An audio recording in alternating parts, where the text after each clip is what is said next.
ನಮಸ್ಕಾರ ವೀಕ್ಷಕರಿಗೆ. Hi Bhanupriya. Hi sir. So ಇವತ್ತು ಇಲ್ಲಿ ಇನಾಗ್ರೇಷನ್ ಆಯ್ತಲ್ವಾ ಹೌದು ಸರ್. ಸ್ಟುಡಿಯೋದು? ಹೇಗೆ ಅನಿಸ್ತಾ ಇದೆ?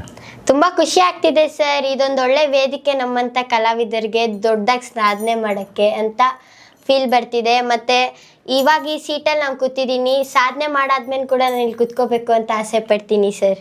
ಖಂಡಿತ ಅಷ್ಟು ಸಾಧನೆ ಮಾಡಬೇಕು. ಸೊ ಅದರಿಂದ 10 ಜನ ಇನ್ಸ್ಪೈರ್ ಆಗಬೇಕು. ನೀವು ನೋಡಿ ಆ ಥರ ಸಾಧನೆ ಮಾಡಿ ಇಲ್ಲಿ ಬಂದು ಕುಂತ್ಕೋಬೇಕು, ಆಯಿತಾ? ಹೌದು ಸೊ ಸರ್. ಅದಕ್ಕೆ ಬೇಸ್ ಏನೇ ನಿನ್ನ ಟ್ಯಾಲೆಂಟ್ ಇದೆ? ನನ್ನ ಟ್ಯಾಲೆಂಟು ಚೆನ್ನಾಗಿ ಡ್ಯಾನ್ಸ್ ಮಾಡ್ತೀನಿ, ಮತ್ತು ಆ್ಯಂಕರಿಂಗ್ ಮಾಡ್ತೀನಿ. ದೂರದರ್ಶನ ಟಿ ವಿಲಿ ಆ್ಯಂಕರಿಂಗ್ ಮಾಡಿದ್ದೀನಿ, ಡ್ಯಾನ್ಸ್ ಮಾಡಿದ್ದೀನಿ, ಮತ್ತು ಆ್ಯಕ್ಟಿಂಗ್ ಮಾಡಿದ್ದೀನಿ. ತುಂಬ ಎಪಿಸೋಡ್ಸಲ್ಲೆಲ್ಲ ಬಂದಿದ್ದೀನಿ. Super super. ಮತ್ತು ಒಂದು ಶಾರ್ಟ್ ಮೂವಿ ಕೂಡ ಅದರಲ್ಲಿ ಆ್ಯಕ್ಟ್ ಮಾಡಿದ್ದೀನಿ. ಹೌದಾ? Okay okay. ಏನು ಹೆಸರು? ಅಪ್ಪ ಐ ಲವ್ ಯು ಅಂತ. ಓ ಗ್ರೇಟ್ ಗ್ರೇಟ್. ಸೊ ಇನ್ನೂ ದೊಡ್ಡ ದೊಡ್ಡ ಮೂವೀಸ್ ಮಾಡಬೇಕು, ನಿಮ್ಮ ಟ್ಯಾಲೆಂಟ್ ಇದೆ ಅನಿಸುತ್ತೆ, ಆಯಿತಾ? So all the best Bhanupriya. Thank you sir. Thank you. Thank you.